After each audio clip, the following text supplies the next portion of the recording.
Hello viewers, welcome to Wrestle Bangla BD. John Cena finally জিতেছে W W intercontinental championship এবং আমি কালকে রাত্রে জানতে পেরেছি এই যে মানডে নাইট রটা হবে এটা অনেক বেশি ইম্পর্টেন্ট একটা রয়ের এপিসোড হবে এবং রিপোর্টও এসেছিল জন সিনা গ্র্যান্ড স্ল্যাম চ্যাম্পিয়ন হবে। তো আজকে সে গ্র্যান্ড স্ল্যাম চ্যাম্পিয়ন হয়ে গিয়েছে, বাট আমার কাছে মনে হয়েছিল এই ম্যাচটা মেইন ইভেন্টে হবে, কিন্তু ডাব্লিউডাব্লিউ ফার্স্ট এটা করিয়েছে। সত্য বলতে এই বিষয়টা নিয়ে আমি অনেক বেশি ডিসঅ্যাপয়েন্টেড, এটার বিষয়ে আমি কথা বলবো, কিন্তু আগে বলে দেই সত্যি কি হয়েছে। সর্বপ্রথম কিক অফ করে ট্রিপল এইচ এবং সে খুবই লম্বা 5 মিনিটের একটা প্রশংসনীয় বক্তব্য দেয় জন সিনাকে নিয়ে। তারপর জন সিনার এন্ট্রি হয়, জন সিনা কিছু কথা বলার মাঝখানেই ইন্টারাপ্ট করতে চলে আসে ডমিনিক মিস্টেরিও এবং ডমিনিক মিস্টেরিও এসে তাকে গালিগালাজ করতেছিল। আপনারা জানেন সে এখন হিল হয়ে আছে, সেক্ষেত্রে অনেক গালিগালাজ করতেছিল, আমার একদমই ভালো লাগতেছিল না। কিন্তু জন সিনা তো জন সিনাই, জন সিনাও কোনো দিক দিয়ে কম না, এক কথায় সে প্রোমো ব্যাটেল করেছে। আর ট্রিপল এইচ কিন্তু এই দুইজনের মাঝখানেই ছিল, আর ট্রিপল এইচের পেছনে একটা লোক সাইন নিয়ে এসেছিল, লেখা ছিল ট্রিপল এইচ সাকস। আমার কাছে এটা দেখে ভালো লেগেছে, কারণ এটা রিয়েলিটি চেক, এটা দেওয়া উচিত। তাদের যখন প্রোমো ব্যাটেল হচ্ছিল মাঝখান দিয়ে ট্রিপল এইচ একটা ম্যাচ সেট করে দেয়। জন সিনা বলতেছিল যে তুমি ভুল করতেছো, তুমি যদি এখানে আমাকে চ্যালেঞ্জ করো তাহলে তোমার নিজের জন্যই প্রবলেম হবে।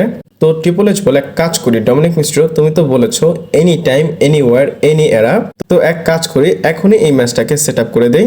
তারপর ট্রিপল এইচ রেফারিকে কল আউট করে, তারপর আমরা ডমিনিক এবং জন সিনার ইন্টারকন্টিনেন্টাল টাইটেল ম্যাচ আমরা দেখি।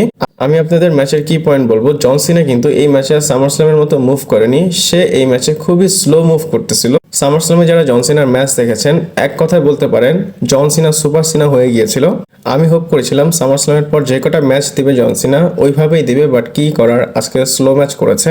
আমি আসলে এটা কেন বললাম, জন সিনা যখন নর্মালি মানে স্লো ম্যাচ করে আমার কাছে ওল্ড ম্যান জন সিনা মনে হয়। ছোটবেলা থেকে তাকে যেভাবে সুপার সিনা হিসেবে দেখেছি আমি ওইভাবে আসলে দেখতে চাই। আপনারা যারা ডমিনিক মিস্টেরিও এবং জন সিনার ম্যাচ দেখেছেন আপনারা এটা বলবেন না যে অনেক বেশি ভালো একটা ম্যাচ ছিল, আমার কাছে অ্যাভারেজ লেগেছে। ব্যাক অ্যান্ড ফোর্থ হালকা একটা অ্যাকশন ছিল। জন সিনা প্রথমে স্টার্টিং এ খুব ভালো মার খায়, ওর আবার জন সিনা একটু কাম ব্যাক করে আবার মার খায়।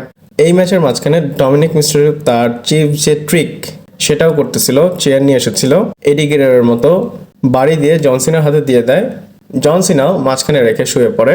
এই ম্যাচের সবচেয়ে বড় কমপ্লেন যদি আমি বলি, এই ম্যাচটা যদি মেন ইভেন্টে দিত অনেক ভালো হতো। আপনারা একটাবার চিন্তা করেন ডাব্লিউডাব্লিউ তাকে কিক অফে নিয়ে আসছে, ম্যাচ সেট করেছে। আমার মনে হয় ডাব্লিউডাব্লিউর কাছে কমন সেন্স নাই। জন সিনা যেহেতু ইন্টারকন্টিনেন্টাল টাইটেলটা জিততেছে, যেটা তাকে গ্র্যান্ড স্ল্যাম চ্যাম্পিয়ন বানাবে, সেটা শো এর শুরুতেই দেখিয়ে দিয়েছে। এটা যদি মেইন ইভেন্টে করতো আরো বেশি ভালো লাগতো। আর এই ম্যাচটা কিন্তু মেইন ইভেন্টে হওয়ার ডিজার্ভও করে। ভাই আমি কি বলবো, আমার মনে হয় ডাব্লিউডাব্লিউ কেমন যেন উল্টাপাল্টা হয়ে গিয়েছে। আগে যেমন দেখে মজা আসতো এখন সেই জিনিসটা আসতেছে না, তারা শুধু ব্যবসাটাই আগে দেখে, মানে বিজনেস, টাকা টাকা টাকা। আমি মেইন ইভেন্টে যখন এটা দেয়নি আমি ম্যাচটা দেখে অনেক সময় শোই দেখিনি, জাস্ট মেইন ক্লিপগুলো দেখেছি। আমি নেটফ্লিক্সে টাকা দিচ্ছি এমনি এমনি, আমি যেমনটা চাই তেমনটা পাচ্ছি না। আর আমার রাগ হওয়ার কারণ হচ্ছে জন সিনা মেইন ইভেন্টে নাই, কিন্তু মেইন ইভেন্টে কোনটা উইমেন্স ট্যাগ টিম চ্যাম্পিয়নশিপকে মেইন ইভেন্টে দিয়েছে। উইমেন্স ট্যাগ টিম চ্যাম্পিয়নশিপ যদি কিক অফে দিত মেইন ইভেন্টে জন সিনাকে দিলেই ভালো হতো। আমি যেহেতু ডাব্লিউডাব্লিউ কে নিয়ে রিয়াকশন দেই, রিভিউ করি, এর জন্য আমি আজকে এতগুলো কথা বললাম। আমি ওই সবার মতো না যে ডাব্লিউডাব্লিউ চামচামি করে বা সেটার একটা মিথ্যা নিউজ করে আপনাদের বলে দিলাম আমার ভিউ আসলো আপনারা অনেক উৎসাহ পেলেন না। যেটা সত্য সেটাই আমি আপনাদের বলতেছি। আইসি টাইটেল অনেক বেশি measure women's tag team title থেকে। আর একটা বাচ্চাকেও যদি জিজ্ঞেস করেন যে জন সিনা এই ম্যাচে চ্যাম্পিয়ন হচ্ছে, গ্র্যান্ড স্ল্যাম চ্যাম্পিয়ন হচ্ছে, এটা কখন হবে, অবশ্যই মেইন ইভেন্ট হওয়ার কথা, কিন্তু ডাব্লিউডাব্লিউ সেটা করলো না। ডাব্লিউডাব্লিউ খুবই কমন ডিসিশন নিতে পারতেছে না। কাইরেসিন মেইন ইভেন্ট করতেছে, আজকে মেইন ইভেন্ট করতেছে, জন সিনা মেইন ইভেন্ট করতেছে না, এটা কোনো কথা? জন সিনার আর 3টা মানে আজকে নিয়ে আজকেটা তো বাদ, আর 3টা ডেটস আছে, মেইন ইভেন্ট না করায় জন সিনাকে কিক অফ করাচ্ছে, এটা কোনো কথা? আমার কাছে ওয়ার্ডস নাই। আমি সবসময় আপনাদের বুঝিয়ে কথা বলতে চাই। আজকে আমি মানে অনেক বেশি ডিসঅ্যাপয়েন্টেড, তাই এতগুলো কথা বলে ফেললাম, কিন্তু বলতে পারি জন সিনার জন্য আমি একদম খুশি। জন সিনা চ্যাম্পিয়ন হয়েছে। আগে 3টা ডেটসে জন সিনার কি হয় সেটা দেখার জন্য আমি ওয়েট করতেছি। জন সিনার 3টা ডেটস বাকি, জন সিনা এই 3টা ডেটসের মধ্যেই টাইটেলটা হেরে যাবে, দেখি সামনে গিয়ে কি হয়। সার্ভাইভাল সিরিজে যদি জন সিনা ওয়ার গেমে কম্পিট না করে হয়তো এই টাইটেলটা সে ডিফেন্ড করবে। জন সিনা যে জিতেছে আপনারা এটার উপর কেমন টেক রাখেন আমাকে বলতে পারেন, কারণ আমি যদি কথা আরো বলতে থাকি ডাব্লিউডাব্লিউর এই বিষয় মানে এই যে ভুল করতেছে এটা নিয়ে আরো আধা ঘন্টা 1 ঘন্টা কথা বলতে পারবো, কিন্তু বলবো না। গুড নিউজ হচ্ছে জন সিনা এখন চ্যাম্পিয়ন। এরপরে এই মানডে নাইট রয়ের ইম্পর্টেন্ট যেটা হয়েছে সেকেন্ড, সেটা নিয়ে কথা বলবো। আজকে কোডি রোডস এসেছে ওয়ার গেম টিমকে জয়েন করার জন্য। Yes, you are hearing right brother. আমাদের আন্ডারস্পিডিড চ্যাম্পিয়ন কোডি রোডস আজকে রতে এসেছে এবং সে জয়েন করেছে সিএম পাং জিওসোকে। আর আজকে কিন্তু উইলিয়াম রিগাল নিজেই অ্যানাউন্স করে দিয়েছে। সিএম পাং ব্যাকস্টেজে বলতেছিল যে দেখো আমি একদম বিরক্ত হয়ে গিয়েছি, আমার একটা টিম আছে, আমরা ওয়ার গেমে যেতে চাই। তখন উইলিয়াম রিগাল এসে বলে ওয়ার গেমস, এবং বলে দেই তিনজন না, আরো কমসে কম একজন মানে 4 জন অথবা 5 জন অ্যাড হবে। আমি এখানে 4 নম্বর লোক চাচ্ছি, রোমান রেন্স যেন অ্যাড হয়। রোমান রেন্স যদি আসে, দেখেন কোডি রোডস, সিএম পাং, জিওসো, এই 4 জন এমন একটা টিম হবে। হিল যে টিম আছে তাদেরও কিন্তু একটা ভালো স্ট্রং ম্যান লাগবে। আমি তো এখানে ব্রক লেসনারের নামটা এক্সপেক্ট করতেছি। ডেফিনেটলি এখানে ব্রক লেসনারের নিড আছে। স্টার পাওয়ার দেখেন অনেক বেশি, কোডি রোডস, সিএম পাং, জিওসো, রোমান রেইন্স। ওই সাইডে দেখেন ব্রনসন রিড, ব্রন বেকার, Logan Paul and Brock Lesnar. ভালো একটা ওয়ার গেম ম্যাচ হবে। আমার কাছে একটা প্রশ্ন আছে, এখানে দুইটা মেইন চ্যাম্পিয়ন একটা টিমে, Cody roads and CM punk, এইটা ডাব্লিউডাব্লিউ না করলেই পারতো। আর যদি আমি রং না হই, কোডি রোডসের কিন্তু এই ফিউডের সাথে কোনো রিলেশন নেই। ডাব্লিউডাব্লিউ চেয়েছে, কোডি রোডসকে এনে বসিয়ে দিয়েছে।